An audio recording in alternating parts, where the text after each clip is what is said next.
Welcome to this video, and we're going to be talking about better email marketing. Now, I know that emails are something that's kind of trivial, right? Like when somebody says to you, well, do you know how to send an email properly? You kind of like, duh, yeah, of course I know how to send an email. You pick who you want to send it to, and you type up the email and you click send. Well, there are some ways to do it better, believe it or not, so that the email actually performs better. In internet marketing, obviously, there is what we call a breakpoint chain, and there's a marketing chain basically, and there's a lot of breakpoints in that chain. There's a lot of things that have to happen to get your customer to buy a product. And especially when you're trying to drive the traffic through emails, whether you're sending the emails that contain a link or you're providing emails for your affiliates to send that contain a link, basically the email has to first make it into the inbox and get seen. Then the subject line has to be compelling enough for them to open the email. Then the email copy or the body of it needs to look right and needs to sound right to them or read properly in order for them to click on the link. Then they get to your page. Now they have to be captivated by what they see on top of the page. Then they have to, want to, scroll down and click your buy button. There's a lot of links to this chain to get people to buy from you. And every single one of those links is a potential breakpoint. So you could be doing a whole bunch of them really well, but then the moment that they get to the one link in your chain where you're not doing it well, boom, you just lost that person. So it doesn't matter how good you do everything that leads up to that breakpoint.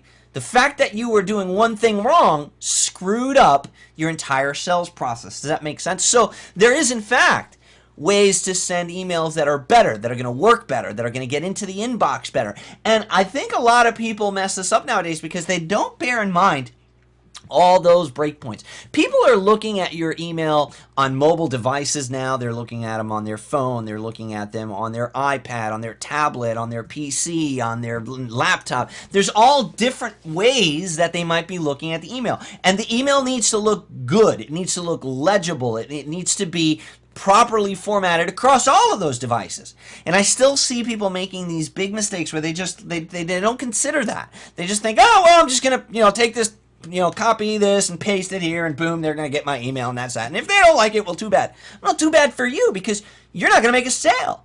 The majority of people, I think something like 60%, or I don't know, don't quote me on that, they're looking at your email, and they're looking at their emails through a mobile device, right? So there's a lot of things to consider there. How is your email looking on that mobile device? Is it properly formatted? Okay, are you formatting for mobile? For example, when you type up the email, how many characters are you typing on one line? Are you typing all the way to the end of the page? Because remember, when people are looking at this on their phone, they're usually holding the phone straight up. It's not sideways. So it's not horizontal. It's usually vertical, which means that there's a narrow column that they're reading the text from. And if you're not formatted to be within that narrow column, your email is going to look like crap. There's going to be all kinds of formatting indentations and things like that. This affects the viewer's propensity to continue reading, and it affects the amount of people that'll click. The average person will just, if it doesn't look right to them, it's not appealing, they're just going to delete it. In your mind, you're thinking, yeah, no, they'll just save it till later, and then they'll read it when they get to their computer at home where it's going to look beautiful. Wrong. Thanks for playing. You just lost a sale. I got that sale because I was formatting properly. So these are simple things to do, by the way. I'm not talking about you need all kinds of special software and things to make this work. No. Just, generally speaking, when you're using Aweber, for example, as your autoresponder to bulk email people, I like to keep my sentences no further than 40 characters when I'm using the default font size. Okay?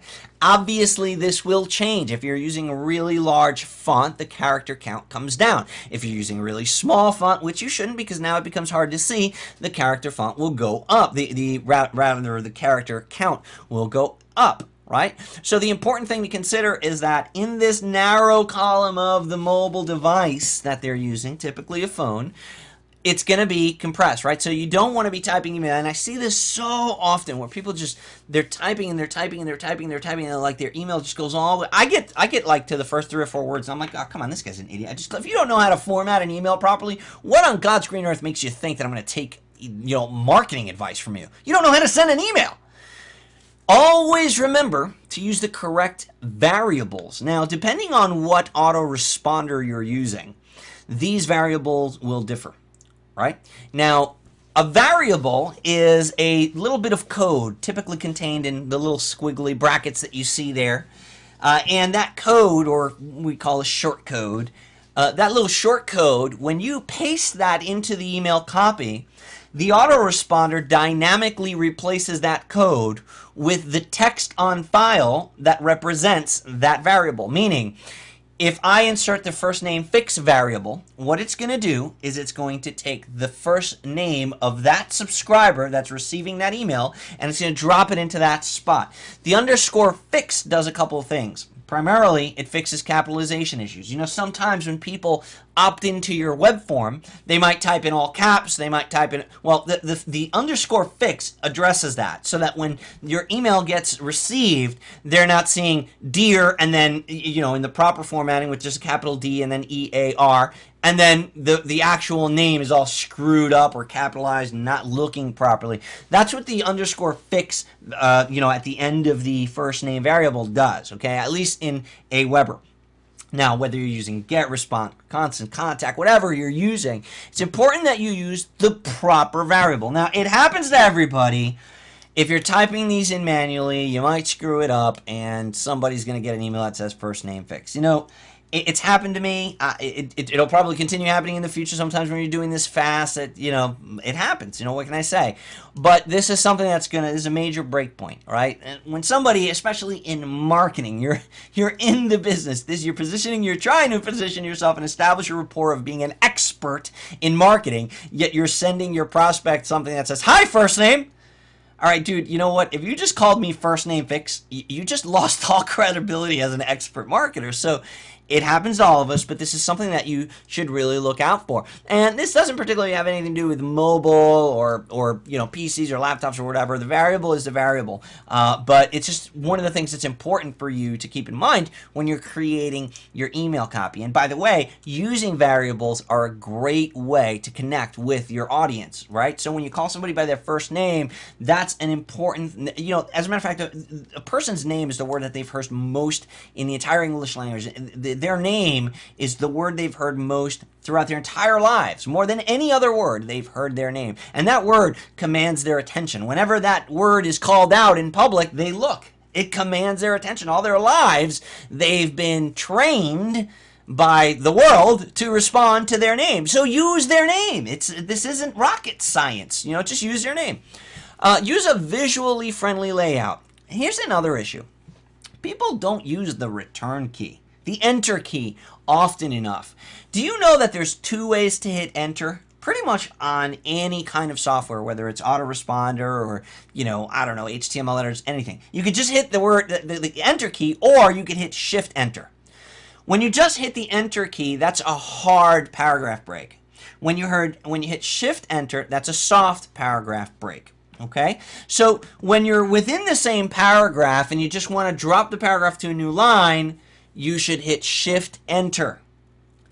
When you are trying to start a completely new paragraph, you should just hit enter.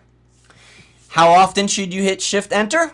Every 40 characters or so, right? So what this ends up giving you is a narrow column type of email layout that's very easily read across mobile devices. Okay, and a lot of people don't do this. They just keep typing and typing and typing and typing and typing till the end of the paragraph. Boom, then they hit enter. Then they keep typing and typing and typing and typing, and then what you end up with is a whole bunch of text in this WYSIWYG that you call it as an email, and then people get it, and it's just like, oh my god, it's just, ugh. Remember, people don't tend to set aside time in their plans for the day for checking email. It just doesn't happen.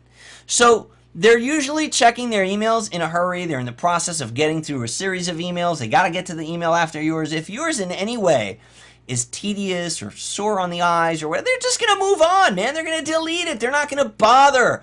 And all of these things are breakpoints. They affect whether or not your email is going to be effective at getting the person over to the sales page that you're trying to send them to, whether an affiliate product or your own product. Here's another thing. How do you get people to click on a link? Well, you should be using anchor text. Don't use ugly affiliate links inside of your... Don't do that. Use anchor text. And here's a little secret. Use your subject line as your anchor text. It increases the click-through rate. So, if your subject line, for example, is awesome new product just released today, then somewhere in your email you should have that same text. Awesome new product just released today, only that text should be clickable. When the anchor text for the link matches the subject line, your click-through rate goes up. We've tested this, it works. Here's another thing that you should test. You should test what tends to work best for your list. Long copy, where you're telling a long story in the email.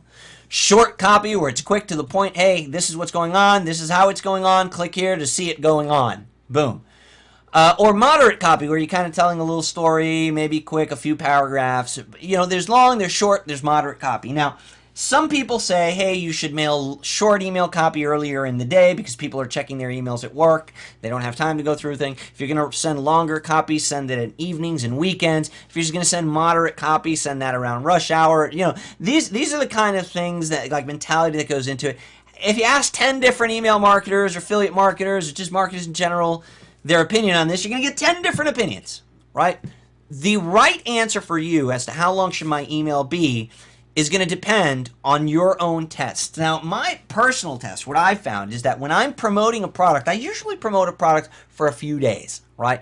And on my first day of promoting a product, I like to send a short, quick little email. Hey guys, this just released. I would love for you to go check it out. Click this link below and see what I'm talking about. Boom. So that is going to get people there right away. Now, on the second day, I'll send a little bit longer of an email. Hey, man, not sure if you saw the thing that I sent yesterday, but the reason it's awesome and that a lot of people are clicking on it is because this, that, the other thing. Here's what a lot of people found. It's moving, it's grooving, it's awesome. You should check it out. Boom. All right, so a little bit, more moderate copy. And then towards the end of the campaign, I'll actually start getting short again. So in the beginning of the campaign when I'm promoting, so let's say that I was going to send 5 emails. My first email would be a short email. My second email on day 2 would be a little bit longer, so like a moderate copy. My third email, the one right in the middle of the campaign, is the longest one of all. Then I go back down to a moderately sized email, and then the last email of the campaign is going to be short. So short, moderate, long, moderate, short. Okay? And that's the way that I have found to get the highest amount of click-throughs over time and the highest conversion rate of my emails. Okay, so what I wanted to talk to you about now is subject lines. Subject lines are really, really important, okay? Now, getting to the email inbox is equally as important because before they even read your subject line or even see it, you have to make sure that you got into the inbox. And there's a lot of ways to do that, getting people to whitelist your email and not using spammy content, spammy words, running your content through, your spam assassin score, checking your spam assassin score, making sure that you're not using certain words that are going to trigger the spam filter. So those things are all important. But we're not talking about that in this video. What I want to talk about in this video is subject lines. And one of my friends, a really good friend of mine named Kenster, recently shared some cool subject lines. As a matter of fact, here are the subject line styles. You can follow Kenster on Facebook. He's a really, really cool guy. His name's Ken Spanner. He's got an excellent product called Six Figure Business Academy that you should check out. Kenster is awesome. He's one of the most well-liked marketers, and he posted this on Facebook, and it's some subject line styles that he's used very successfully in his own marketing. And when I saw it, I was like, wow, that is amazing. I love Kenster stuff, and this is the reason why. So I decided, well, I'm going to share that with my people. So props to Kenster. Follow Kenster. This stuff and these subject lines come from him, and I love them. I've started using some of them myself, and as a matter of fact, just last night I used one, and I had awesome results with it. I'll share with you in a minute the one that I selected. But these are the different groupings that Kenster provides. And he says your subject lines should deal with these certain emotions: fascination, qualification, curiosity. You should have questions as subject lines, benefits. You should be a reporter. You should have reporter subject lines, universal issues, urgency, numbered lists work very well, and controversial subject lines all work very well. Remember, the whole purpose of the subject line is for people to read it and then click.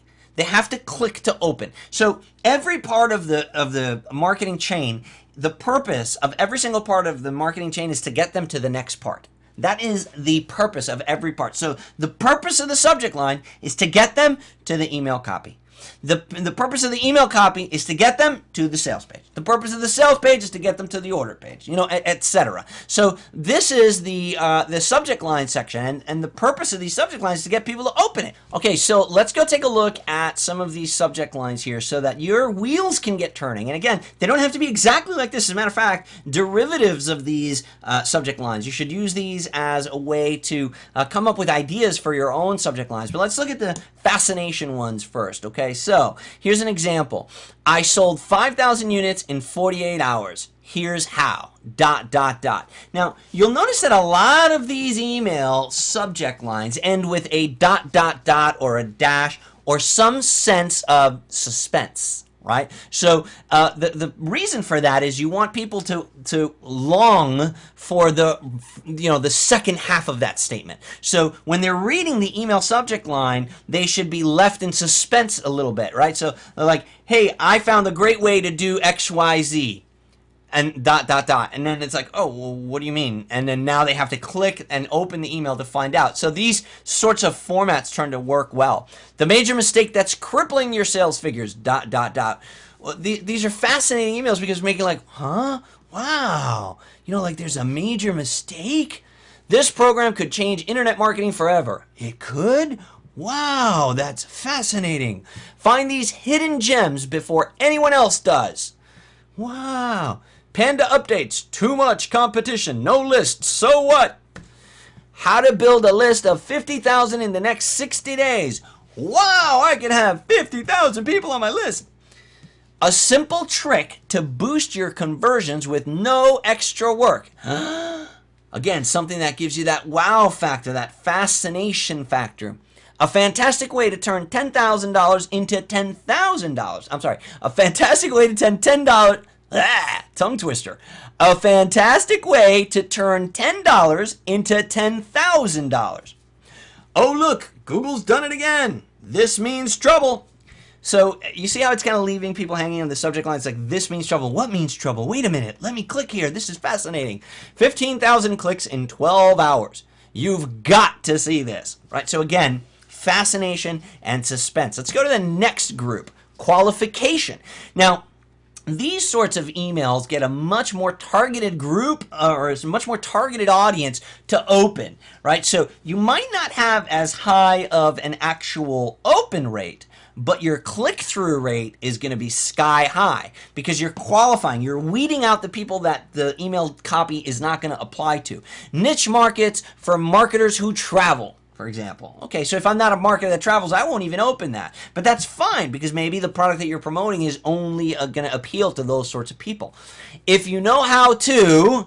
Okay, so obviously qualifying somebody would, if you know how to, and then you would insert the topic you're talking about. Don't read this email unless, and obviously insert the thing you're talking about. If you're only interested in making money, ignore this. Wow. That's an interesting one. So whenever you tell someone to ignore something, they're going to look into it, right? So it's just kind of human nature. Message open to the first 63 people. That is big. When you put, because what they're doing here is they're putting scarcity as well. You're using scarcity as part of the subject line because you're like, oh, wait, am I one of the 63? Boom. Oh, yeah, okay, I was able to open it, right? Only 5% will qualify. Well, am I one of the 5%? Wait, what do you mean? What's the qualifications? Boom. They don't even know what you're talking about yet. But again, these are suspenseful qualifying subject lines. Only read this if, and then you put in your qualifier there. Only read this if you're a parent. Only read this if you're a male. Only read this if you're a female. Only read this if you breathe oxygen. Whatever, insert it there. Wanted. Bloggers who write their own content. I don't tend to like using the wanted subject line. Now, this has had great success for a lot of people in specific niches. This is something you'd want to test. PPC experts only. Again, very qualifying, right? Very, very qualifying. This will only apply to the top 5%. Well, I'm in the top 5%. So again, this is going to cause a specific type of audience to take action and thereby expose your actual body, the body of the email is what I'm talking about, to the specific eyeballs that you want looking at it. Curiosity, this is the other group. Do you actually hate me? Now this is awesome. That kind of a subject line is going to do two things. Number one, it's going to get a huge amount of opens. The other thing it's going to get you is probably a whole bunch of replies. Okay, so, but again, this is inciting action. It's getting people to interact with you, which is a good thing always. I'm about to burst into tears. About what? Makes you curious. That's it. I'm through. Why? Wow, I love this thing so much. What thing? Again, curiosity. Anytime you write a subject line that's triggering curiosity is going to give them a reason, and a compelling reason nonetheless, to open the email. This thing is going to change my entire business. What? My most embarrassing moment. Ooh, what was that? So you see the feelings that you're triggering in people, the hot spots that you're triggering? I made this for you. Oh, you did? What? What'd you make for me? I owe you an apology. Damn right you do. About what? And then they're going to open it, right? My secret weapon. Ooh, I knew it. You were hiding something. What is it? And then they're going to open it. Curiosity. Things my 10-year-old taught me about selling. That's probably going to be a good one. I've never used it, but I might. Okay, questions. Now, open-ended questions are something that I teach to stay away from. However, in many cases, asking a question that is a yes answer, or that's just like stupidly simple that the reader is definitely going to know the answer to, or that rather, hold on, not that they're going to know the answer to, but rather that they're going to have a reply for. If you ask a question that they're going to have a reply for, it will work very well to get them to open the email. So, for example, a subject line like, but isn't that black hat? Isn't what black hat? They're going to click on it to find out. Is SEO obsolete? I don't know. Is it? So is SEO, that's kind of borderline controversial as well. Are you prepared for the next panda? Oh, what the hell is a panda? Whether I'm prepared or not, I'm going to click this because I want to find out what he's talking about. Are you a man or a mouse? Now, this is a challenging headline as well, right? It's kind of challenging the manhood of the reader. Now, the problem with this is that the percentage of people that are opening this or that are reading this might be, men or women. So you kind of have to know your audience, right? So if you have a list that's made mostly of women, then this might not be a very powerful subject line to use. Why haven't you made six figures yet? Well, who the hell knows? I don't know. If I knew, I don't know. You know what I mean? They might open that up because of that. Have you taken advantage of this yet? That's going to work really well because people are thinking, oh, well, hold on, am I missing out? What is it that he's talking about? And they're going to click. So again, curiosity is going to work well with all of these, right? How long does it take you to write a sales letter? CPA network treating you fairly? How much could you have made? That's a good one. How much could you have made if, right? Because what do you mean? How much could I have made if what? And could you pass this test? So again, these are question email subject lines that have actually fared very well for Kenstar. Benefits. So if you can mention a benefit in the subject line, that's powerful. Particularly if someone is actually looking to have that benefit in their life.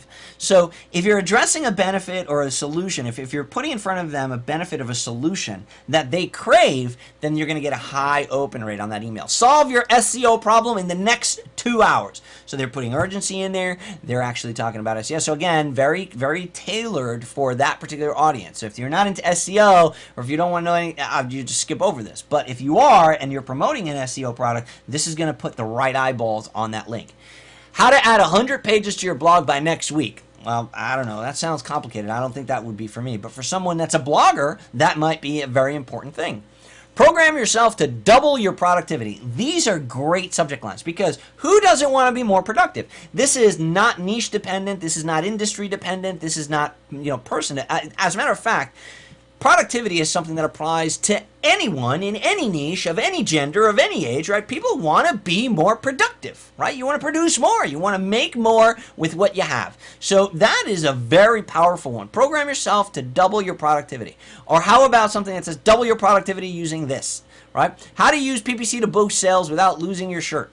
How to keep site visitors on your blog for 5 minutes plus. Now, if anybody knows about bounce rates and site time, you know that 5 minutes is quite a bit of time, average time on site, so time on site is usually, in the seconds, let alone 5 minutes. Ask me anything about improving your business. Well, that's another one that's going to get you a lot of replies. Creating a top-selling WSO is easier than you thought. So if you're trying to reach the WSO market, again, that's a benefit for someone. Oh, wow, so it's easy. Yes, I've been trying to figure out a way to do that. These are the secrets only six-figure marketers seem to know. Now that's a benefit. I'm gonna be able to have a six-figure secret. This affiliate marketing expert reveals all his secrets. How to impress your clients for $10. Now that's really cool, right? I would love to know how to impress my clients for $10. Let's move on to the reporter ones. Okay, so this is like you're announcing some news, something like important that just happened, or that you're just reporting something. Headlines work really, really well to grab people's attention. And the important thing with headlines is they have to, really pull their eye. They've got to be compelling. So there's, you got to hit on the person's hot spot. You got to hit their curiosity, and you've got to make them want to open it. And the headline has to have shock value, right? So the reporter headlines, the reporter subject lines are really like newspaper headlines, the way that I see them. So imagine a subject line that says, "Big lies IM gurus are still telling." Oh my God, the humanity. What are they still telling me? And then they're going to click to see what you're talking about. The internet marketing fiasco. Now that is the subject line that I just recently used. I actually used the affiliate marketing fiasco. Huge open rate and huge click-through rate, worked amazing for me. So there you go, little secret. I just used that, and I got it from Kenster. Thanks, Ken. And now we've got, I have some important news, ... Well, what's your news? This is going to get such a huge open rate. Now, depending on what the news is and whether or not it applies, you're kind of, you're kicking the can to the next breakpoint. You're getting people to open the email, but now it's not very targeted. So everybody is going to open it, whether it applies to them or not. You might be promoting a SEO product, a Facebook product, a golfing product, who knows? You might have important news about improving your golf swing, or you might have important news about list building. So every single person that's on this list is going to open this, but now you're going to have a very low click-through rate because you didn't qualify in this headline, right? But you got them in. So if your goal is to get as many eyeballs on a link as possible, then that's the kind of line that you use. 7-figure marketer misses out on 1.5 million. New case study, right? So that's another one. It's like a headline. It's like something you'd read on the top of a newspaper. New case study on 2012's hottest niches. The big traffic generation model surefire methods, or rather, surefire methods to business suicide. Now that's something that would work really well, right? Surefire methods to business suicide. Why would I open that? Well, because I don't want to commit business suicide. The latest statistics on IM failure rates. Popular myths that everyone believes. That's a good one, right? So what's a myth? And what myths are you talking about that are popular? And is that something that I believe, right? So again, you're piquing my curiosity. I'm gonna go in there and put it in. A ClickBank Pro finally speaks. So this one kind of insinuates the fact that no ClickBank professional has ever spoken before, right? But again, these pull on the right emotions, and they're gonna get people to open up. Universal issues, things that kind of appeal to the majority of your readers. Still not making 1,000 plus sales? We'll show you how. Not getting enough traffic? I mean, what's enough traffic? Have you ever met anyone that said, no, I've got enough traffic, couldn't use any more, no, thank you. Of course, everybody, these are yes questions. The secret to high conversions. Well, why would I not want to know that? No, I want to keep my conversions right where they are. Wondering when you'll replace your job income? Okay. Had enough of false promises? Yes. Who hasn't had enough? Who on God's green earth would say to you, no, I really want to be lied to some more. If you've ever wanted a surefire way to find a profitable niche, dot, dot, dot, right? Now they're going to open up to find out, well, what do you mean? What's he talking about? The cheapest way to get 10,000 subscribers. Well, okay, awesome. I want to know the cheapest way. You know, who wants the most expensive way? Nobody wants them. You could say the cheapest way to anything.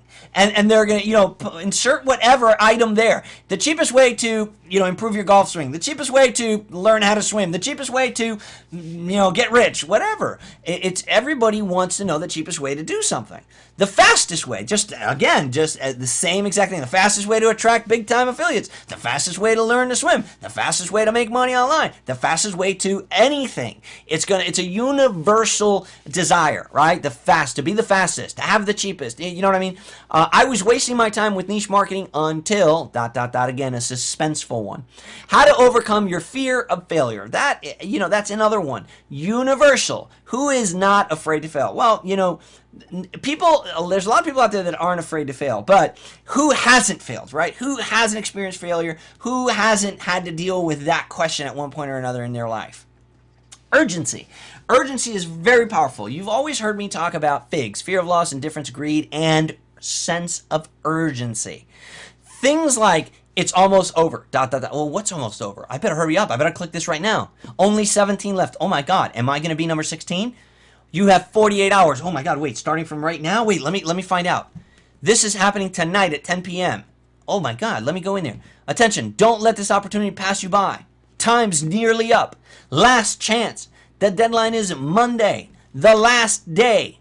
Just 24 hours left. Then it's gone for good. All of these make you feel like, oh my God, wait, am I going to miss out? Wait, let me click this, and before I do anything else, let me just make sure this isn't something that I might need. It's going to get people to take action now. That's what I love about urgency. There's some very, very good emails that, you know, might segment people and might get them to open, but they don't necessarily put them into that emergency mode, like, oh my God, I better act right now. These subject lines have urgency, and when the user opens them, not only are they going to get to see your body copy, but they're going to be in that hyper, better take action right now kind of a mode.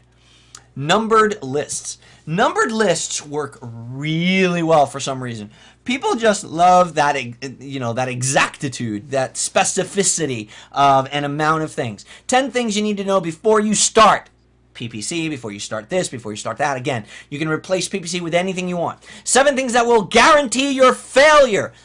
You know, that's powerful. You know, sometimes guaranteeing failure is even more powerful than guaranteeing success, right? Because people tend to take a success of guarantee as a false promise. But a guarantee of failure, you know, that's something that they're much more used to experiencing. They're much more used to experiencing failure than they are success. So, in their minds anyway. So, if you use that as a subject line, you're really going to compel people to, okay, well, wait a second, hold on, let me see why. What are these 7 things?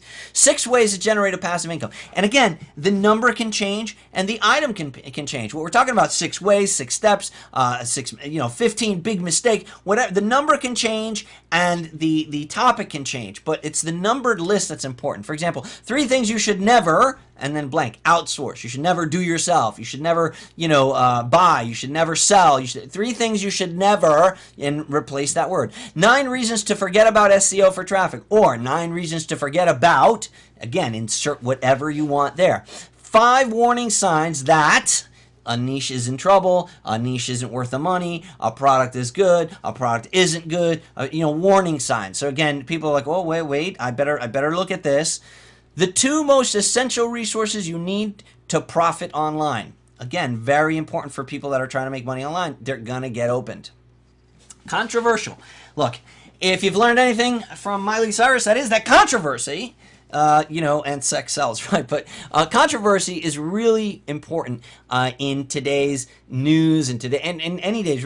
When you create controversy, when you create that kind of an air around your subject line, people are going to be like, "Oh, wait, let me look into this because I need to know what side of the line I'm going to stand on with regard to this controversy."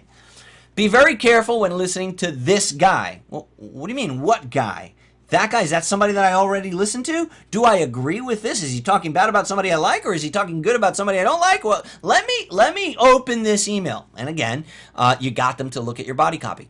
PPC stands for piss poor conversions. Now, the dash in the word piss obviously is what he's implying. So a lot of people do this sometimes, and you got to be careful because sometimes doing this to words can trigger the spam assassin filter, and it can actually push your email out of the inbox and into the spam folder. So be careful about using things like that, but they work very, very well. I made a mistake. Well, what do you mean you made a mistake? This might get you in trouble, but it works. So there you got the a little bit of a mischievous angle. Why I'll never use ClickBank again. Okay, so again, controversy. People are going to click this just to kind of be in it. And controversy gets people to look. People love to see what's going on. This is why tabloids sell, right? The worst piece of advice I was ever given by a millionaire. Why they want you to fail. A blog post that'll make your blood boil. Now, a blog post that you would think, when people don't want their blood boiling, you'll be amazed at how many people click on that. How a complete idiot made more money than I did. Wow. So that's incredible, because what'll happen is a bunch of people are going to be like, oh, well, I want to find that out because if an idiot did it, I can do it too. I can make more money than him, right? And they're going to put themselves in the idiot spot on that subject line by default. So it's going to work for you. Popular software you should think twice about using. All right. So again, these could be plays on words, but these are the kinds of things that are going to get people to open up your emails, okay? And like I said earlier, finish them with suspense, the ... the continuation. All of these things are going to cause people to click the email and read the copy. Use Kenster's tips, and I look forward to seeing you in the next video. Take care.